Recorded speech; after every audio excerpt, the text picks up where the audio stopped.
नमस्कार, स्वागत है आपका हमारी खास पेशकश 2024 चुनावी माहौल में। यहां हम आपके लिए लाए हैं अलग अलग लोकसभा सीटों की ताजा और गर्मा गर्म चुनावी विषयों की चर्चा। इस कार्यक्रम में हम बात करेंगे चुनावी रणनीति, राजनीतिक दलों की चुनौतियां और नागरिकों की अपने नेताओं से अपेक्षाओं पर। तो देखिए चुनावी माहौल से जुड़ी कुछ खास खबरें।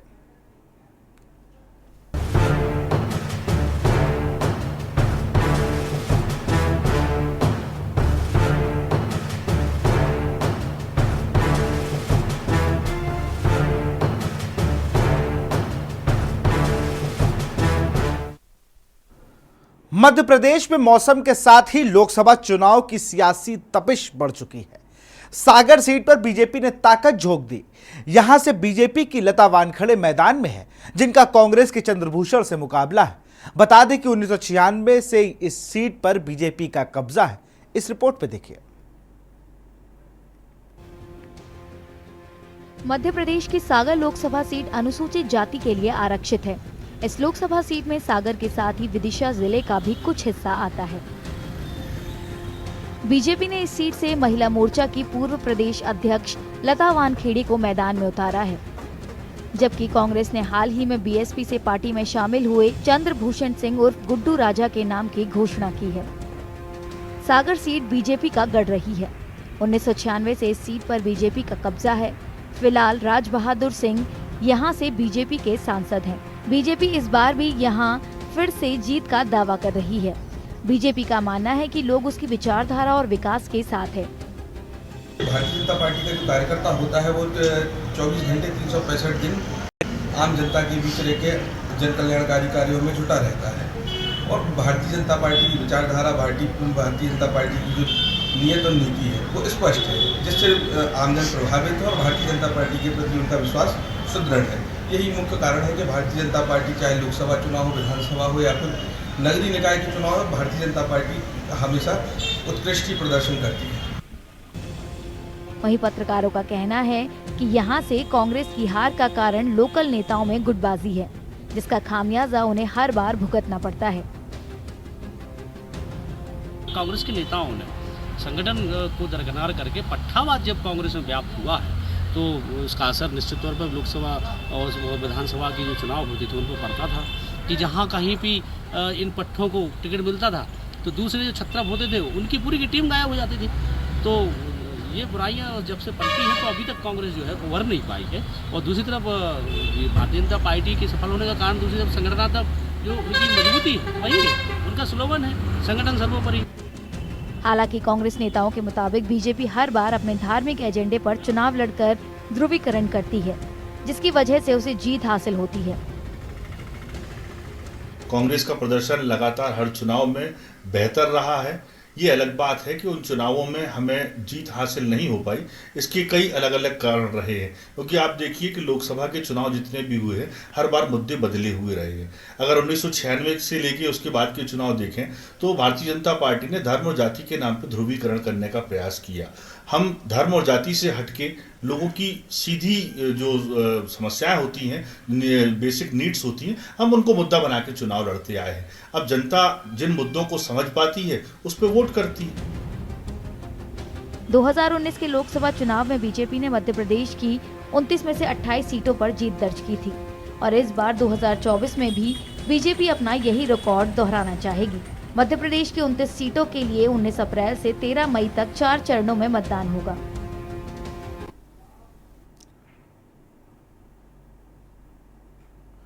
छत्तीसगढ़ में हर ओर चुनाव का शोर है। रायपुर लोकसभा सीट की बात करें तो यहां पर कांटे की टक्कर है। बीजेपी विधानसभा चुनाव में मिली सफलता का प्रदर्शन दोहराना चाहती है। जनता के लिए यहां पर बेरोजगारी बहुत अहम मुद्दा है। इस रिपोर्ट पे देखिए।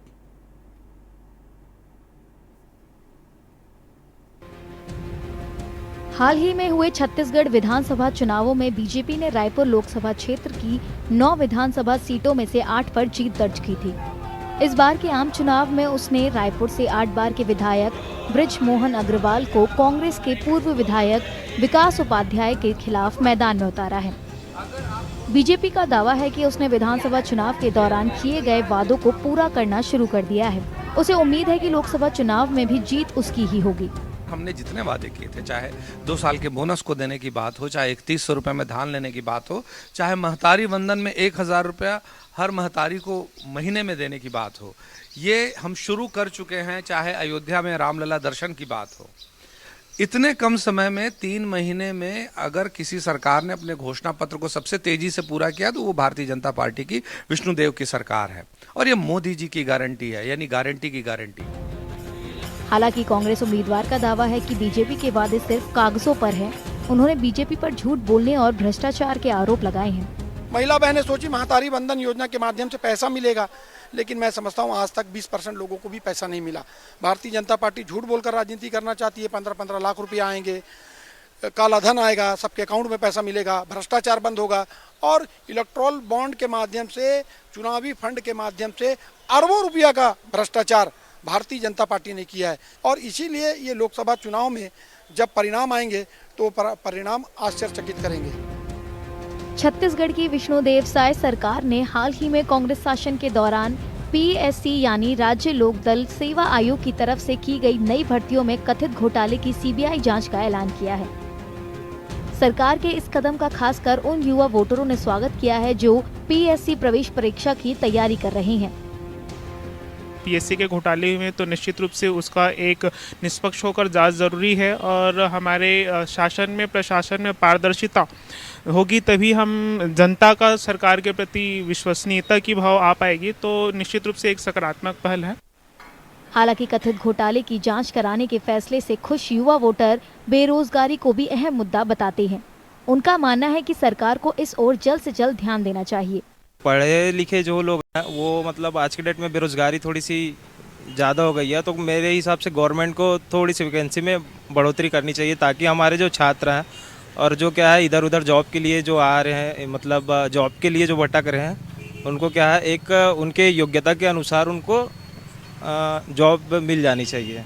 जी, सीबीआई जांच होना चाहिए, क्योंकि 2-3 साल से भ्रष्टाचार बहुत ज़्यादा हो गया पीएससी में। उनका सुनवाई भी मतलब नहीं हो रहा था। हम लोग बहुत हड़ताल भी किए थे, एएसआई भर्ती हो गया पीएससी के लिए भी, तो उनका जांच होना चाहिए। और वैकेंसी बहुत सारा है जो अभी तक नहीं आया है। माइनिंग इंस्पेक्टर का हो गया, मतलब वो ये सब का है, ट्रैफिक पुलिस का हो गया, या फिर बाकी जो वैकेंसी है बहुत सारा बता रहे हैं, लेकिन अभी तक आया नहीं है, तो वो सब आना चाहिए।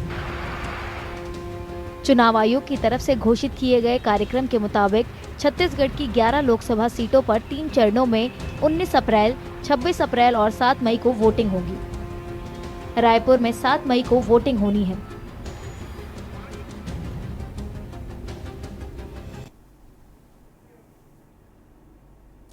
लोकसभा चुनाव को लेकर देश भर में हलचल तेज हो चुकी है। गुजरात में भी चुनावी पारा गर्म है। इस बार बाराडोली सीट पर रोमांचक मुकाबला होने के आसार हैं। 2008 में परसीमन के बाद वजूद में आई इस सीट पर 2 आम चुनाव में बीजेपी को सफलता मिली है, जबकि कांग्रेस 2009 में बाजी मार चुकी है। ये रिपोर्ट देखिए।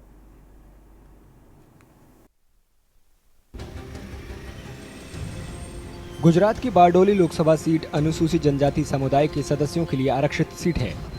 ये सीट 2008 में परिसीमन के बाद वजूद में आई है।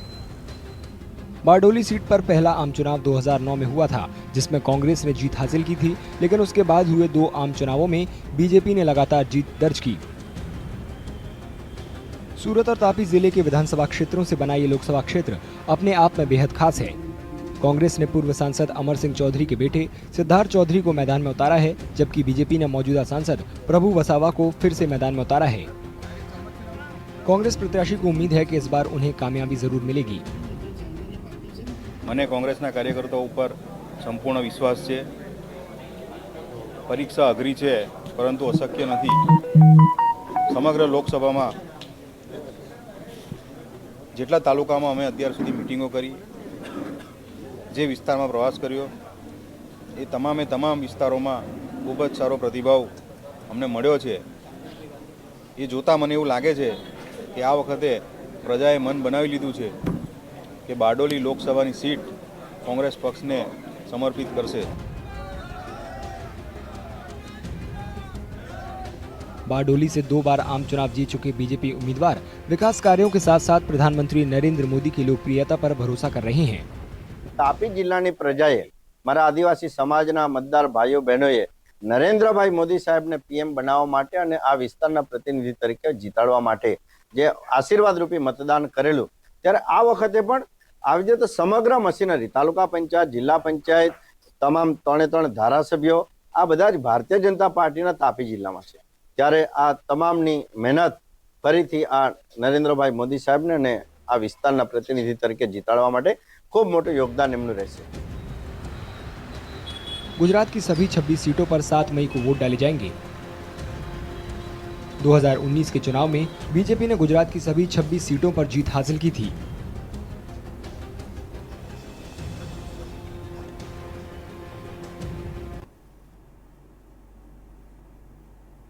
यहां रुकते एक छोटे से ब्रेक के लिए, जल्द हाजिर होंगे।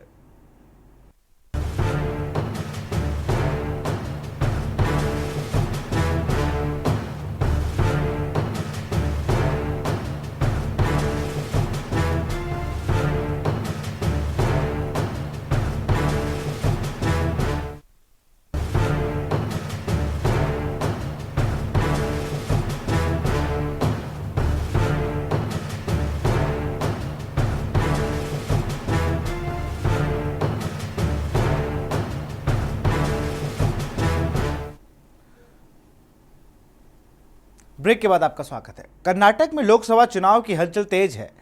बीदर लोकसभा जनता के मन में क्या है, प्रत्याशी इसको टो लेने में जुटे हैं। यहां के वोटर की समस्याओं का समाधान चाहते हैं। पानी की किल्लत यहां का सबसे अहम मुद्दा है। इस रिपोर्ट पे देखिए। बीदर लोकसभा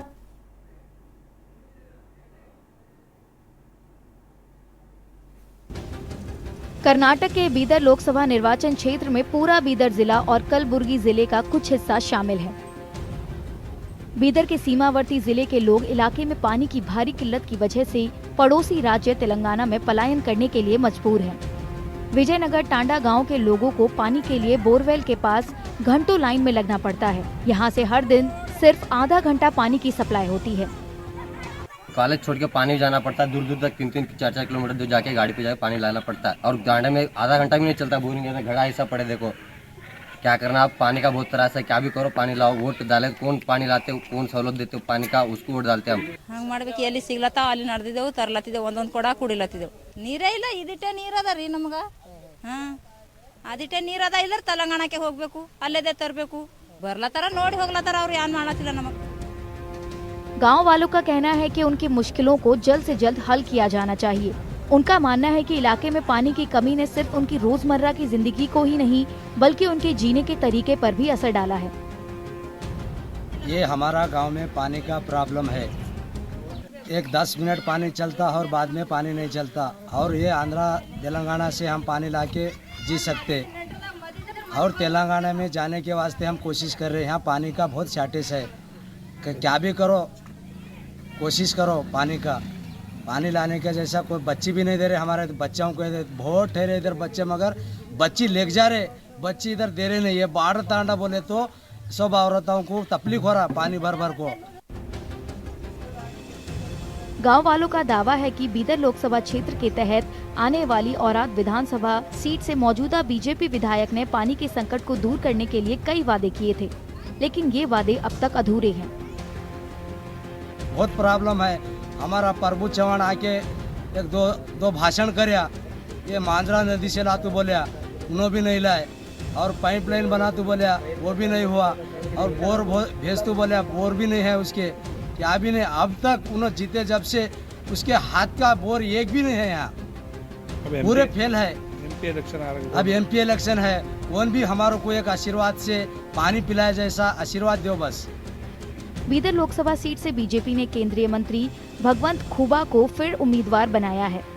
वह 2014 से इस इलाके से सांसद हैं। वहीं कांग्रेस ने कर्नाटक के मंत्री ईश्वर खांद्रे के बेटे सागर खांद्रे को इस सीट से चुनावी मैदान में उतारा है। कर्नाटक में 28 सीटों के लिए मतदान 2024 के आम चुनाव के दूसरे और तीसरे चरण में 26 अप्रैल और 7 मई को होगा।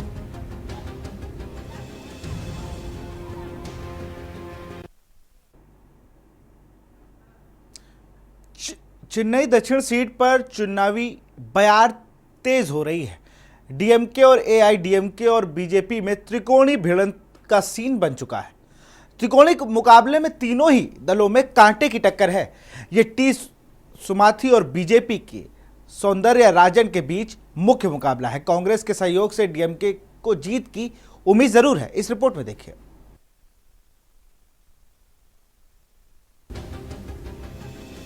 देश के बेहतरीन शिक्षण संस्थानों और आईटी कंपनियों के लिए मशहूर चेन्नई में इन दिनों चुनावी बयार बह रही है। दक्षिण चेन्नई लोकसभा सीट पर इस बार त्रिकोणीय मुकाबला है। डीएमके, एआईएडीएमके और बीजेपी में रोमांचक टक्कर की उम्मीद है। मौजूदा डीएमके सांसद टी सुमाथी का मुकाबला तेलंगाना की पूर्व राज्यपाल और बीजेपी नेता तिमिसिलाई सौंदर्यराजन से है, जबकि एआईएडीएमके ने पूर्व सांसद डॉक्टर जे जयवर्धन को मैदान में उतारा है। जयवर्धन 2014 में चुनाव जीत चुके हैं। दक्षिण चेन्नई में 6 विधानसभा सीट हैं। इनमें से एक कांग्रेस के पास है और 5 डीएमके के पास हैं। कांग्रेस तमिलनाडु में डीएमके की सहयोगी पार्टी है। डीएमके ने इस सीट पर 5 बार जीत हासिल की है, जबकि एआईएडीएमके 2 बार ही जीत पाई है। कांग्रेस के हिस्से में ये सीट 4 बार आई है। The Dravidian model government has provided so many welfare measures based on social justice, and as well as you can check my track record in the parliament, how I have voiced concerns about my constituency, how I am with the people, for the people, so I'm quite confident. DMK सांसद का दावा है कि वे अपने कराए कामों के दम पर जीतेंगे, जबकि एआईएडीएमके का कहना है कि पिछले साल दिसंबर में बाढ़ के दौरान राज्य सरकार की खराब व्यवस्था ने मतदाताओं को नाराज कर दिया है। என்னை பார்த்த உடனே மகிழ்ச்சியுடன் ரெட்டையிலுக்கு தான் நாங்கள் வாக்களிப்போம் அப்படின்னு சொல்லிட்டு உறுதியாக சொல்லக்கூடியது எல்லாருக்கும் நல்லா தெரிஞ்சு மக்கள் உற்சாகத்துடன் வந்து வரவேற்று அவர்கள் சொல்லக்கூடிய விதம் ஏனென்று சொன்னால் அவர்களுக்கு திமுகவுக்கு தக்க பாடம் புகட்ட வேண்டும் என்று முடிவு செய்து விட்டார்கள். திமுக அரசு அதனுடைய அராஜகம், சட்டம் ஒழுங்கு சீர்கேடு, விலைவாசி உயர்வு இதெல்லாம் அவர்களுக்கு கடுமையாக பாதித்திருக்கக்கூடிய ஒரு சூழ்நிலையில் மக்கள் வந்து மிகப்பெரிய பாடத்தை திமுக அரசுக்கு புகட்ட வேண்டும் என்பதற்காக காத்து கொண்டிருக்கக்கூடிய தருணத்தில் इस बार चेन्नई दक्षिण सीट से चुनाव लड़ रही बीजेपी उम्मीदवार तिमिलिसाई सौंदर्यराजन ने 2009 में उत्तरी चेन्नई से और 2019 में तूतुकुड़ी से चुनाव लड़ा था, लेकिन दोनों ही चुनाव में वे जीत नहीं पाई थीं। I am contesting here as a voter, not as a candidate, because I am here for 40 years in the same constituency. I know the problem. I thank our Honorable Prime Minister. The way Honorable Prime Minister got connected with the Tamil Nadu people, I was observing through television, and I want also a part of this war. So I wanted and I requested him. He permitted, and from governorship I shifted to my original people's service. I am really very happy, and through our hard work we will get this seat. दक्षिण चेन्नई के voter इलाके में बुनियादी ढांचे और पुराने घरों और दुकानों को फिर से बनवाने की मांग कर रहे हैं। மழை பெஞ்சா ஒழுகுதுன்ட்டு அதை இடிச்சிட்டு கட்ட போறேன்னாங்க. இடிச்சிட்டு கட்டல, அதை டெமாலிஷ் பண்ணிட்டு கட்டினா தான் அது கிளியரா இருக்கும். அதை சும்மா போட்டு மேலே மொழிவிட்டாக்கா அதில் தண்ணி மேலே இருந்து கீழே ஒழுகுது வீட்டுக்குள்ள. அதுக்கு என்ன பண்ணுறது? காவா தண்ணி வெளியில் வருது. காவா தண்ணி வெளியில் வரும்போது அதை பார்க்கறதுக்கு பராமரிக்கிறதுக்கு ஆள் இல்லை. கார்பரேஷன்லேருந்து யாரும் வந்து செய்ய மாட்டேன்றாங்க. அப்படின்னும் போது என்ன பண்ணுறது? அதை எலெக்ஷன் அறிவிச்சிட்டாங்க, அதுக்கு முன்னாடியிலிருந்தே செய்யல. எங்களுக்கு வந்து கடை எங்கன்னா கட்டி கொடுத்தா நல்லா இருக்கும். ஒரு வியாபாரம் பண்ணுறதுக்கு நல்ல இடமா இருந்தால் காட்டினாக்கா பரவாயில்ல। तमिलनाडु की सभी 39 सीटों पर आम चुनाव के पहले चरण में 19 अप्रैल को वोट डाले जाएंगे। 2019 के चुनावों में डीएमके के गठबंधन ने 39 में से 38 सीटों पर जीत हासिल की थी।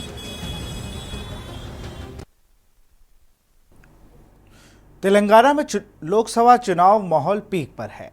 वारंगल लोकसभा क्षेत्र की जनता विकास की सबसे बड़ी डिमांड विकास है। विकास के कमी और किसानों के मुद्दे अहम हैं। आपको बता दें कि वारंगल कातकी राजवंश की राजधानी रही है। स्मारक और झीलें यहाँ की सुंदरता का आईना है। इस रिपोर्ट में देखिए। तेलंगाना की वारंगल लोकसभा सीट अनुसूचित जाति समुदाय के लिए रिजर्व है। वारंगल काकतीय राजवंश की पुरानी राजधानी रही है। स्मारक और झीलें यहाँ की सुंदरता को बढ़ाते हैं, इसलिए ये खास टूरिस्ट डेस्टिनेशन भी है। हालांकि जानकारों का मानना है कि राज्य में अब तक रही सरकारों ने वारंगल निर्वाचन क्षेत्र को नजरअंदाज किया है। उनके मुताबिक यही वजह है कि इस इलाके को सही पहचान नहीं मिल पाई है। వరంగల్ లోక్సభ పరిధిలో ఉన్నటువంటి కీలకమైనటువంటి సమస్యలు, కీలకమైనటువంటి ఆకాంక్షలు ఏమిటి అంటే ఒకటి కాజీపేట రైల్వే జంక్షను రైల్వే డివిజన్గా మారాలనేది ఎప్పటి నుంచో ఉన్నటువంటి ఆకాంక్ష.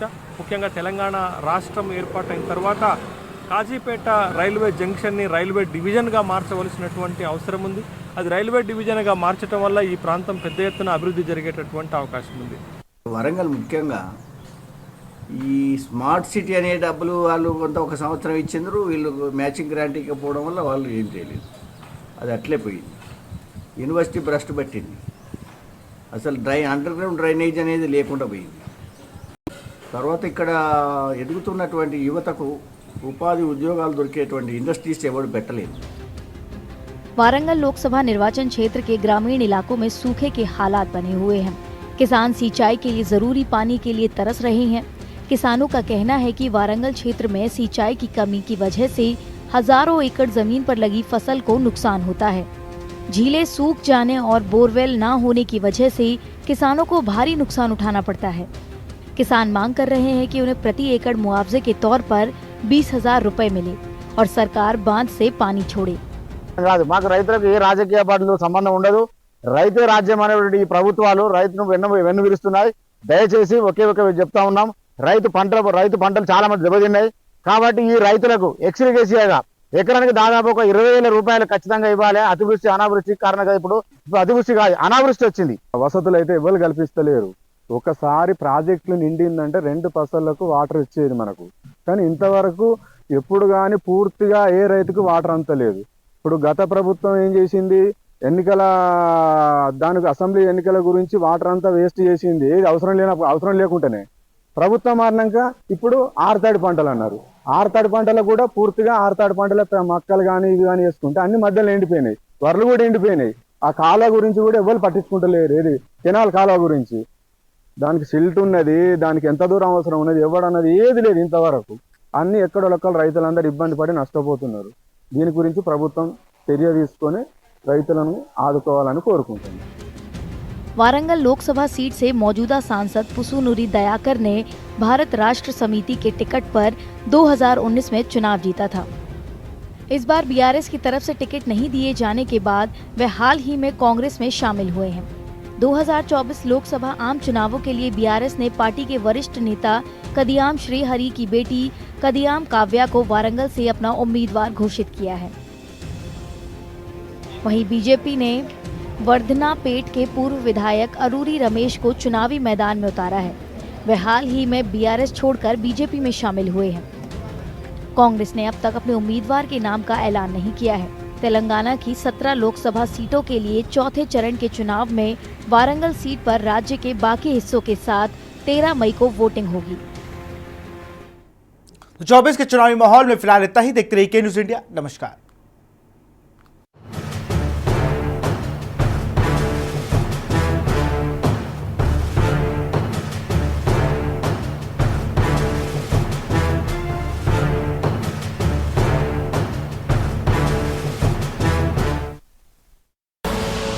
आप देख रहे हैं के न्यूज़, खबरों का सारथी।